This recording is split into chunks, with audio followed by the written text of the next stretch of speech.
Para sa video lecture na ito, ating tatalakayin ng iba't ibang estratehiya sa pangangalap ng datos.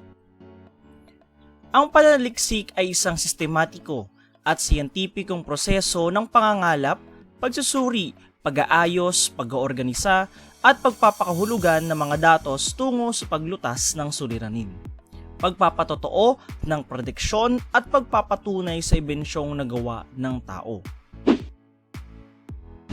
Ayon kay Calderon at Gonzales noong taong 1993, ang pananaliksik ay isang siyentipikong pamamaraan ng pag-iipon, pagsusuri, paglilinaw, pag-aayos, pagpapaliwanag, at pagbibigay kahulugan ng isang datos o impormasyon na nangangailangan ng solusyon sa problema. Ito rin ay upang palawakin sa mga limitadong kaalaman at magpapakita ng pag-unlad sa buhay ng tao. Ito rin ang isa sa mga mabisang paraan sa pangangalap ng ideya upang makabuo ng isang balita, dokumentaryo at iba pa. Mas napalalawak ang kaisipang taglay na nagsisilbing gabay para sa karagdagang kaalaman. Ilan sa mga maaaring gamitin sa pangangalap ng datos o ideya ay ang survey at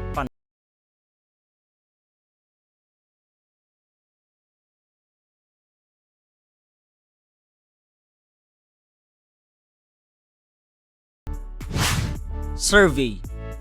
Ang layunin ng survey ay upang makakuha ng mga impormasyon, partikular na ang bilang o dami ng mga tao sa isang partikular na kondisyon o opinyon. Kung gusto pang palawakin ng mananaliksik ang kasagutan sa kanyang survey questionnaire, ay maaari niya itong samahan ng panayam o obserbasyon. Sa tulong nito, mas mapabibilis ang pagtugon ng mga kinakailangang impormasyon. Narito ang halimbawa.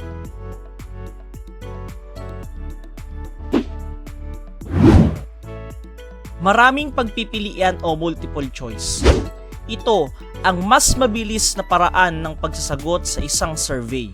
Sa paraang ito, pipili lamang ang isang respondente ng sagot na umaangkop sa kanyang kalagayan mula sa mga opsyon. Narito ang halimbawa.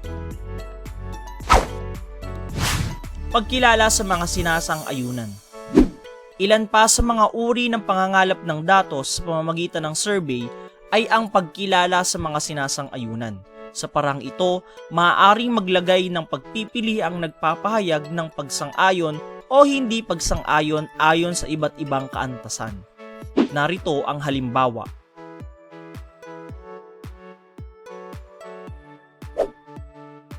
Eskalang Likert o Likert Scale.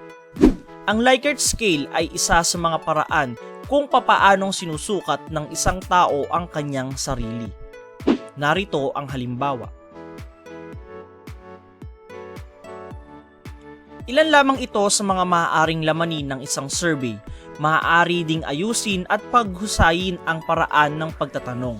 Bukod sa mga ito, maaari ding gamitin ang pakikipanayam sa mga angkop na kalahok ng pagpapatibay ng ating pananaliksik.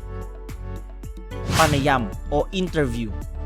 Ito ay isang pamamaraan sa pangangalap ng impormasyon sa pamamagitan ng pagtatanong ng harapan o virtual. Sa paggagawa ng isang panayam, kailangang planuhin din ang hanay ng mga tanong. Sa pagbuo ng mga tanong at paghahanda sa panayam, maaaring kumonsulta sa mga libro o sa internet, subalit mas mainam ang impormasyon na nanggagaling mismo sa isang mapagkakatiwalaang batis. Ang mga taong kasangkot sa isang paksa o sitwasyon na may kaugnayan sa nais mong saliksikin ay tinatawag na pangunahing batis ng impormasyon. Mga dapat tandaan sa pakikipanayam upang maisakatuparan ang pananaliksik sa pagbuo ng dokumentaryo, balita at opinyon. Paghahanda para sa panayam. Magpaalam sa taong gustong makapanayam.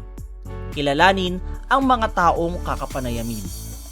Habang nakikipanayam, maging magalang. Magpakita ng pakikitungo sa kapanayam. Itanong ang lahat na ibig malaman kaugnay sa paksa.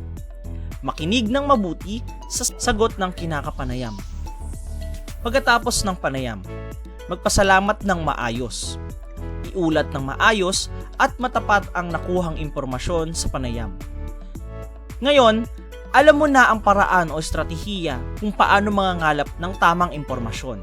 Ang mga ito ay magagamit sa paglalahad ng isang komprehensibong pag-uulat na hindi nakabatay sa mga sabi-sabi lamang o dili kaya ay sa mga sangguniang hindi mapagkakatiwalaan. Ang mga paraan o estratehiya sa pangangalap ng impormasyon ay sa pamamagitan ng panaliksik gaya ng survey at pakikipanayam. Pagkatapos mo makalap ang mga nakuhang impormasyon, kailangan mo itong isulat upang makabuo ng isang ulat o kaya ay isang interpretasyon hinggil dito.